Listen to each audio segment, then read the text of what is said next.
नमस्कार,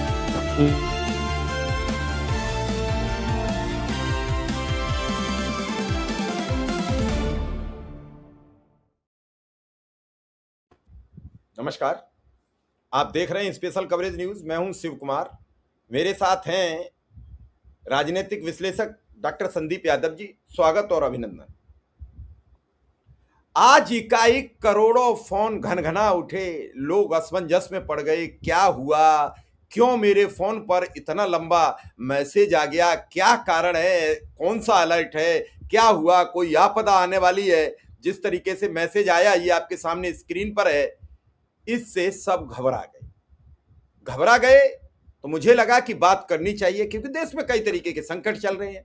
Iran, America, Israel युद्ध चल रहा है, साथ ही चुनावी युद्ध चल रहा है, जिसमें कभी भी कुछ आपदा आ सकती है, क्योंकि जैसे बता रहे हैं, एक दोनों पक्ष 200 सीटें ही कम नहीं ला रहे हैं। और तीसरा गैस का संकट, चौथा तेल का संकट, और पांचवा भूख से बेहाल लोग।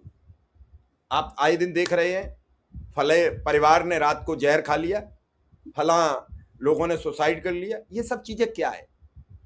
तो ऐसे में जब ये कोई फोन घनघनाए और उस पर अलर्ट आए कि भारत ने स्वदेशी तकनीक का उपयोग करते हुए सेल ब्रॉडकास्ट सेवा शुरू की है, जिससे नागरिकों को आपदा की तत्काल सूचना मिल सकेगी। सतर्क नागरिक, सुरक्षित राष्ट्र, इस संदेश को प्राप्त करने पर जनता को कोई कार्रवाई करने की आवश्यकता नहीं है। यह एक परीक्षण संदेश है भारत सरकार। यह मैसेज सबके फोन, जो फोन पर बात कर रहे थे, वो घबरा गए कि मेरे फोन में क्या हो गया, मेरे फोन पे क्या आ रहा है। तो इस बात को समझने के लिए हमें लगा प्रोफेसर डॉक्टर संदीप यादव जी से बात की जाए, क्योंकि इस बात को समझने की बहुत जरूरत है। तो संदीप जी, क्या है ये पूरा मामला? पूरा देश असमंजस में, करोड़ों फोन घनघना उठे हैं। जी, शिव कुमार जी, सरकार ने कल इसको नोटिफाई कर दिया था। लोगों के फोन पे मैसेज भी गए थे। हालांकि मैंने अपना खुद मैसेज नहीं देखा था, लेकिन मैंने इसको न्यूज में पढ़ा था, जो ऑनलाइन न्यूज होती है। ये सेल ब्रॉडकास्ट सिक्योरिटी अलर्ट था, जिसमें आपके फोन में जोरदार एक आवाज होती है, वाइब्रेशन होता है और अनयूजुअल होता है, तेज जोर से आवाज होती है और वाइब्रेशन बहुत जोर से होता है, जैसे लगता है कि ऐसा कभी नहीं हुआ हो फोन में। और ये जो है, जैसे कि आपके किसी भी एरिया में जहाँ टावर लोकेटेड है सेल का, उस टावर से सारे सेल्स में ब्रॉडकास्ट के माध्यम से ये मैसेजेस जाते हैं। और ये मैसेजेस अलर्ट हैं, जैसा कि मैंने आपको बताया कि सेल ब्रॉडकास्ट अलर्ट सिस्टम है ये अलर्ट बताता है कि कहीं कोई आपदा या मुश्किल आने वाली है, आप अलर्ट हो जाइए। तो इसकी टेस्टिंग की है भारत सरकार ने। हालांकि भारत सरकार इस तरह की तमाम तरह की आपदाओं से निपटने में के जो एक तरह के सिस्टम है, उसमें बहुत पीछे है दुनिया के दूसरे देशों की तुलना में। लेकिन फिर भी ये एक सुकून वाला मसला है। इसको बताया जा रहा है कि ये cell broadcast security cell broadcast alert system है, और बेसिकली इससे लोगों को किसी भी आपदा से बचाव के लिए अलर्ट किए जाने का उद्देश्य है। ठीक शिव कुमार जी? नहीं, मैंने आपकी बात समझ ली कि अलर्ट सिस्टम है, लेकिन इकाई करोड़ों फोन घनघनाए तो आप जनता में तो पैनिक होने की बात तो हो जाएगी, क्योंकि कई समस्याएं चल रही हैं, विश्व स्तरीय चल रही हैं, देश में आंतरिक चल रही हैं। ऐसा तो इन्होंने अलर्ट कोरोना में भी सेट नहीं किया है, लेकिन क्या इस अलर्ट से लोगों में जागरूकता फैलाई जाएगी, या फिर कोई और इसके पीछे राजनीतिक मंशा रहेगी? देखिए, अब टेक्नोलॉजी का कैसे यूज किया जाता है, सेल ब्रॉडकास्ट अलर्ट सिस्टम कहा है सरकार ने, लेकिन आपकी जो बात है उसको भी पूरी तरह से नकारा नहीं जा सकता। याद करिए वो घटना जिसकी वजह से एक सिक्योरिटी मैंने एक तरह की खुफिया एजेंसी है इजराइल की, मोसाद जिसे कहते हैं, उसने लेबनान में पेजर में मतलब ऐसी चीजें इंस्टॉल की जिससे वो बम बन के फट गया, मैंने पेजर में विस्फोट हुआ। तो आपके फोन में इस तरह की चीजें इंस्टॉल की जा सकती हैं दूर से। पेगासस नाम का एक सिस्टम था जो बिना कुछ किए आपके फोन में एक्टिव हो सकता है, और आपकी हर बात को वो सुनता रहेगा, आपका फोन ऑफ रहे या ऑन रहे। अगर बैटरी से डिस्चार्ज है तो शायद ना काम कर पाए, लेकिन अगर फोन ऑन है, टेबल पे भी रखा है, तो भी वो आपके सारे घर की बातें, आपकी बातें बिना आपके फ़ोन को छुए ही सुन सकता है। तो इस तरह की चीज़ें हो सकता है कि इस तरह की चीज़ों का दुरुपयोग भी हो सकता है। फ़ोन तो आपकी निजता फ़ोन जब से आया आपकी निजता के खतरे बढ़ गए हैं, निजता के हनन के खतरे बढ़ गए हैं। तो ये बात ध्यान रखिएगा शिव कुमार जी कि आप जो कह रहे हैं, उसमें कहीं से भी कोई अतिशयोक्ति भी नहीं है और वो दावा जो है वो कहीं गलत भी नहीं है क्योंकि कहा तो इसको जा रहा है कि सेल ब्रॉडकास्ट अलर्ट सिस्टम है, लेकिन अब सरकार की नीयत क्योंकि विपक्ष ने भी पेगासस के मसले पर सवाल उठाया था, 100 लोग ऐसे थे जिनके फ़ोन सुने जा रहे थे और उसमें बीजेपी के भी लोग थे और सरकार ने उसको नकार दिया, जबकि वो सॉफ्टवेयर खरीदा गया था और बड़ी कीमत देके इज़राइल से खरीदा गया था। तो ये सब जो टेक्नोलॉजी का मसला है, इसमें क्या हो सकता है, क्या नहीं हो सकता है, अब आज के ज़माने में एक एक्सपर्ट ही बता सकता है, लेकिन कभी-कभी एक्सपर्ट के भी बस की बात नहीं है। जी। संदीप जी, क्या ये माना जाए कि लगभग 90% लोगों के पास ये मैसेज पहुंचा होगा आज? अब देखिए मेरे पास कोई इस तरह का आंकड़ा तो नहीं है, लेकिन नहीं, कल मैंने इस एक बात समथिंग समथिंग समथिंग जो लोगों से खबरें हैं वो ज्यादातर लोगों की यही खबरें हैं। लेकिन मैं आपको बताता चलूँ कि हम 2 लोग बैठे हुए थे कमरे में और दोनों के फ़ोन में एक ही समय में वो अलर्ट आया। तो ये बात तो सही है कि जिस टावर से हमारा फ़ोन कनेक्टेड था, उस एरिया में एक ही बार में मैसेज गया है। तो सारे फ़ोन में मैसेज आया होगा, ऐसा मुझे लगा। संदीप जी, इस मैसेज के जरिए सरकार संदेश क्या देना चाहती है? क्या हमको अलर्ट पर रखना चाहती है? क्या हमें ये बताना चाहती है कोई आपदा आएगी तो हम सूचित कर देंगे, कोई संकट आएगा तो हम सूचित कर देंगे, या फिर जो आपने अभी मोसाद का जिक्र किया, पेगासस का जिक्र किया, क्या उस टाइप का कोई ये सरकार का एक अलर्ट के नाम पर कोई अपना तैयारी है? देखिए, जो घटना हुई बरगी डैम में जबलपुर में वो एकाएक मौसम खराब हुआ, तेज से हवा चलने लगी, संतुलन संतुलन जहाज का गड़बड़ हुआ और क्रूज का और वो डूब गया। तो इस तरह की चीजें जैसे कि कल कई जगहों पर ओले पड़े हैं इधर उत्तर भारत में। तो जी। सरकार का इस सिस्टम से उद्देश्य ये है कि कोई आपदा आना है या मौसम में कुछ एक्सट्रीम परिवर्तन होगा, कुछ चीजें होंगी जो होती रहती हैं, तो उनको वो लोगों को सूचित कर सकते हैं। कहीं कोई आग लग जाए और उस एरिया में जाने से और भी लोगों को मुश्किल हो जाए, तो वहाँ रोकने का, इस तरह के प्रयास को शायद एक्टिवेट करने का ये सरकार ये तरीका बता रही है। ये बता रही है सरकार कि ये जो आप आपातकाल की स्थिति आती है उसमें हम लोगों को अलर्ट करेंगे। उद्देश्य तो यही बताया गया है और फिलहाल ये है। लेकिन इसके दूसरे पहलू नहीं हो सकते हैं, इससे भी नकारा नहीं जा सकता और इस बात को पूरी तरह से नकारा नहीं जा सकता। तो जो आप बातें कह रहे हैं पूरी तरह से गलत नहीं है, लेकिन अब तो समय आएगा तो बताएगा कि इन सब चीज़ों का क्या उपयोग किया जा सकता है, क्या दुरुपयोग भी हो सकता है। तो क्या संदीप जी, जैसे कल 993 रुपए सिलेंडर के बड़े, 261 छोटे सिलेंडर के बड़े, इस टाइप के भी मैसेज इस अलर्ट में डाले जाएंगे? नहीं, इस तरह के मैसेज अलर्ट में नहीं डाले जाएँगे। ये तो आपके इसका भार आपकी जेब पे डाला जाएगा क्योंकि अ, देखिए ऐसा है कि भारत जो है जितने सिलेंडर की खपत होती है, गैस की खपत होती है उसका केवल 47-48% प्रोड्यूस कर पाता है। मामून 53% जो हम बाहर से मंगाते हैं उसका 85 से 90% गल्फ से आता है, कतर से आता है, कुवैत से आता है, बहरीन से आता है, यूएई से आता है, सऊदी अरेबिया से आता है। होर्मुज में एक तो ईरान ने रोक लगा के ऊपर से अमेरिका ने भी रोक दिया है। तो ऐसी स्थिति में चीजें जो सप्लाई की चीजें हैं वो आ नहीं पा रही हैं। अब कमर्शियल गैस जो है शायद 19 किलो का सिलेंडर होता है और जो घरेलू सिलेंडर होता है वो 14 किलो का 14.2 किलो का होता है।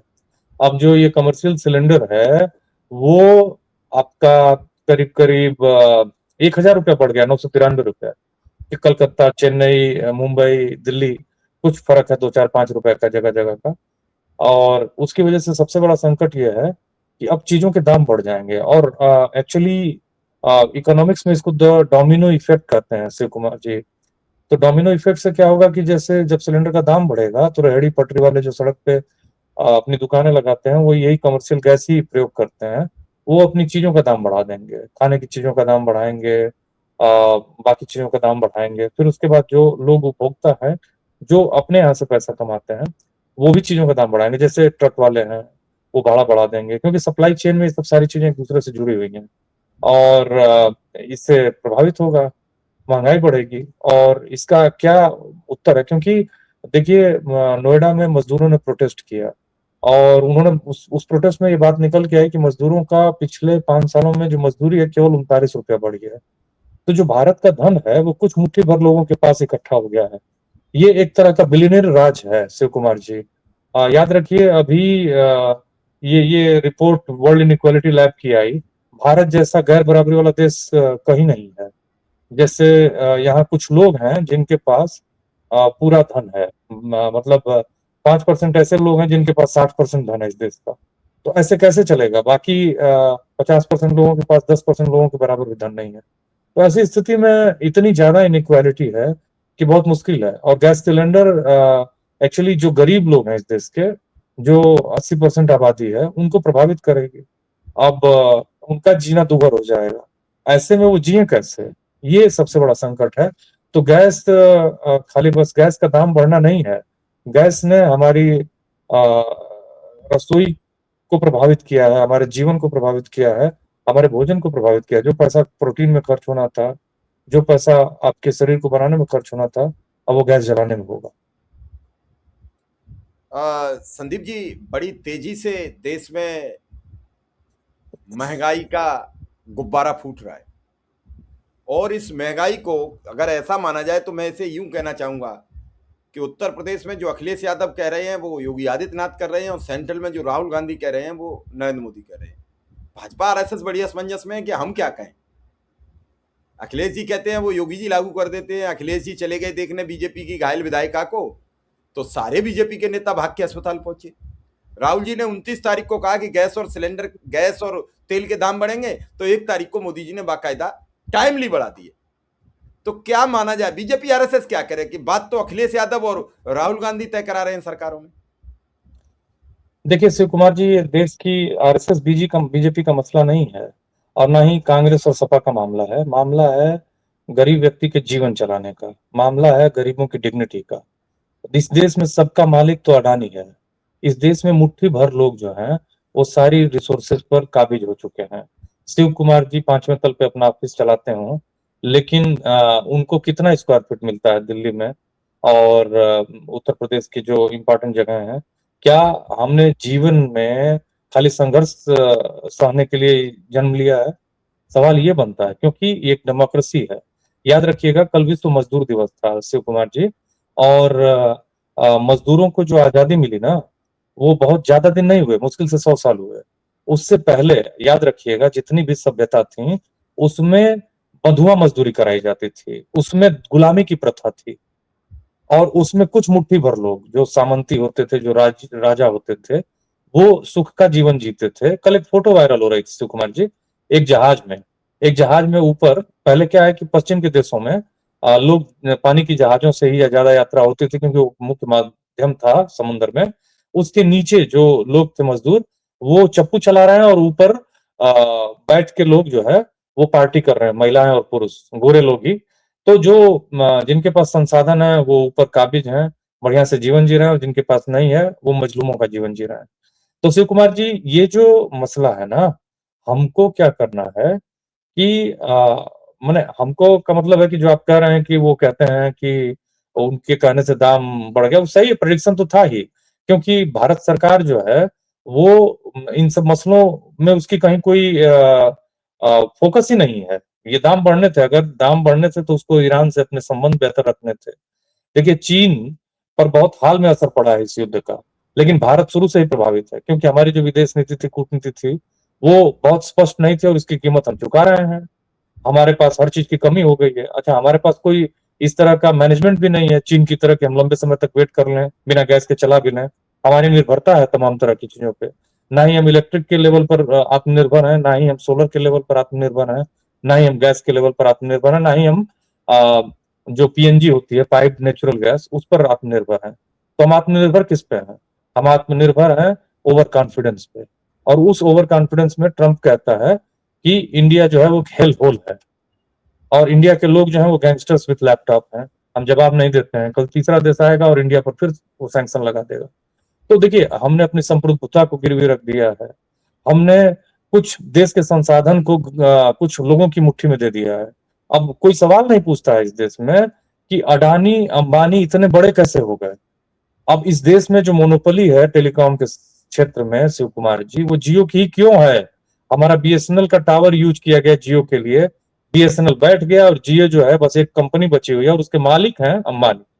इस देश में टेलीकॉम जो इतनी इंपॉर्टेंट चीज है, अगर वो डेटा कल हमारा चुराता है, फोन से सब कुछ जुड़ा हुआ, हमको बेच देता है, हमको हमारे खिलाफ साजिश करता है, कौन जिम्मेदारी लेगा? एक प्राइवेट कंपनी क्या हमारा डेटा बचा पाएगी? वो जिम्मेदार है वो?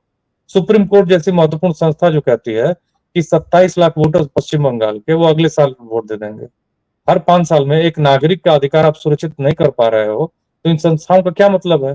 इन संस्थाओं ने कभी पूछा कि इस देश में किसी पॉलिटिकल पार्टी के पास पैसा नहीं है और ये पॉलिटिकल पार्टी है, एक पॉलिटिकल पार्टी है जो अपने पार्टी का कहीं कोई माने जो आंकड़ा है वो देती नहीं है, चाहे वो पीएम केयर फंड हो, चाहे वो कोविड के केयर का फंड हो, वो सब कुछ उस पर क्यों नहीं साफ साफ बात की जाती है? उसका क्यों नहीं आंकड़ा दिया जाता है? इस देश में चुनाव कितने निष्पक्ष रह गए हैं शिव कुमार जी? एक पार्टी जिसके पास पैसा है वो जाके कोहराम मचा रही है, और जिसके पास पैसा नहीं है उसको चुनाव लड़ना मुश्किल है। आपके पास जनता हो, आपके साथ जनता हो, मुद्दे हो, सब कुछ हो, लेकिन फिर भी आप इस देश में चुनाव नहीं जीत पाएंगे। तो ऐसी स्थिति में ये संघर्ष जो है जनता बनाम अडानी और अंबानी हो गया है। इसमें हमारे महामानव या प्रधान सेवक कहीं है ही नहीं, क्योंकि सारा झोला का माल उनका इन दोनों के पास है, और ये जो है ये माल लेके बैठे हुए हैं। और बाकी हम लोग इस देश में ही, अपने ही देश में चुनी हुई सरकार के अंदर में हम एक उपनिवेश बन चुके हैं, गुलाम बन चुके हैं, मजदूर भी नहीं बचे हैं।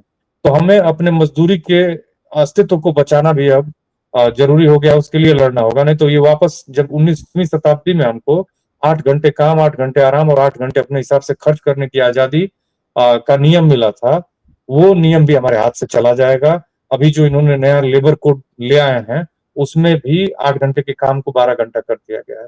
तो क्या हम काम करने के लिए पैदा हुए हैं और अडानी और अंबानी खाली पार्टी करने के लिए पैदा हुए हैं? ये वो सवाल है। क्या हमने इस जीवन में उनके लिए जन्म लिया है? क्या वो इस धरती के देवता हैं और हम इस धरती के मतलब नासुर है, गुलाम हैं, नासुर है, स्लेव हैं? हाँ, नासुर है। नासुर हैं। तो ये वो सवाल है जो इस देश की जनता के सामने खड़े हैं, और ये न्याय नहीं हो रहा है इस देश में, अन्याय अब शुरू हो चुका है। जी। अन्याय का आप जिक्र कर रहे हैं तो बड़ा असमंजस इस बात से है कि आप देख रहे हैं कि बंगाल में जो हो रहा है, आपने देखा इस देश में क्या हो रहा है। चुनाव आयोग, ईडी, सीबीआई जैसी संवैधानिक संस्थाएं जब हाथ खड़े कर दे तो संदीप जी क्या कहा जाए।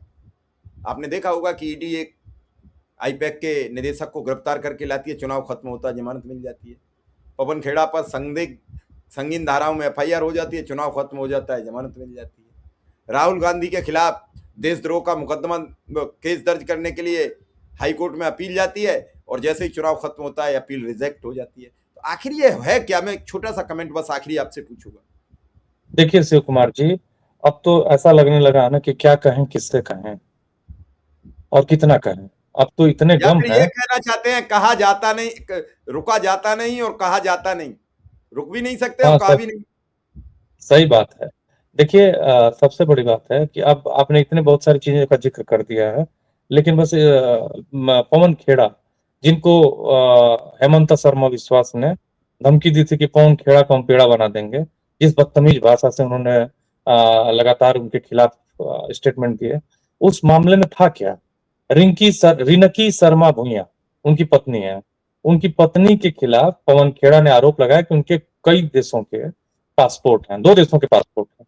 अब 2 देशों का एक नागरिक का पासपोर्ट हो नहीं सकता है। उस सवाल का जवाब देने की जगह पे एक प्रदेश का मुख्यमंत्री उनको, एक व्यक्ति को, एक नागरिक को जो दोनों की बराबर हैं, उनको कहता है कि हम तुमको खेड़ा से पेड़ा बना देंगे, गालियां देता है, छोड़ूंगा नहीं, ये करूंगा वो करूंगा। उसके ऊपर कोई केस नहीं होता। आश्चर्य है देश की जुडिशरी की व्यवस्था पर, प्रशासन की व्यवस्था पर।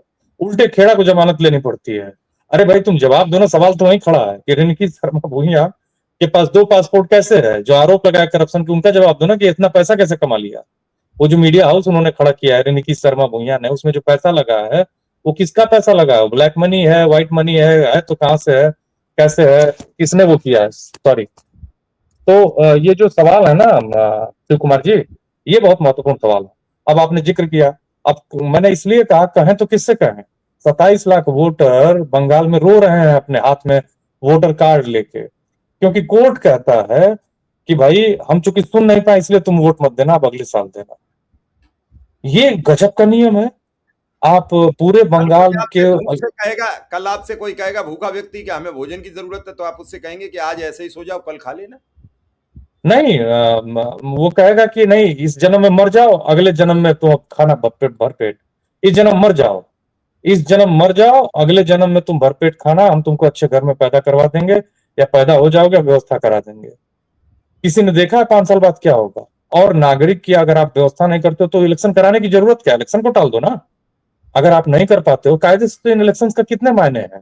सवाल ये पत्रकारों को पूछना चाहिए, मीडिया को पूछना चाहिए कि जब 11 लाख लोगों के वोटर्स के नाम कटे, जो ये 27 लाख लोगों के नाम कटे हैं शिव कुमार जी, उसमें 2/3 मुसलमान है, 18 लाख। मालदा जैसे जिले में 8 लाख वोटर्स का नाम कटा है, मुर्शिदाबाद में 11 लाख वोटर्स का नाम कटा है। ये जो आप वोटर लिस्ट में सफाई, क्या सफाई एक ही कम्युनिटी की हो रही है? जब देश भारत आजाद हुआ और पाकिस्तान एक अलग देश बना, तो अभी का बांग्लादेश पूर्वी पाकिस्तान था, तो जो अभी मुर्शिदा और मालदा या पश्चिम बंगाल में मुसलमान उस समय भी 18% थे। उन लोगों ने जाना नहीं चुना था, उन लोगों ने कहा कि हम रहेंगे इसी देश में। और हुआ क्या उसके बाद? उनकी आबादी बढ़ते बढ़ते 27% हुई है। आबादी सबकी बढ़ रही है, तो 27% लोगों को जीने का अधिकार नहीं है? या वोट कट रहा है तो उनका ही क्यों कट रहा है, और उनके साथ इस तरह का दोहरा व्यवहार क्यों? तो ये सब सवाल हैं जो सोचने चाहिए। और देखिए, जिस तरह से आपने जिक्र किया कि ईडी सीबीआई एक ही पार्टी में भ्रष्टाचारी है, ममता बनर्जी भ्रष्टाचारी है, गजब हालत है। ममता बनर्जी जो एक हवाई चप्पल पहनती हैं, सूती की साड़ी पहनती हैं, और उनकी लड़ाई किससे है? वो व्यक्ति जो हर माने 1 घंटे पे एक सूट बदलता है, गर्मी में शॉल लेके चलता है, कैमरा लेके चलता है, माने बिना पीआर के कुछ चलता नहीं है, हर 1 घंटे पे कपड़ा बदलता है।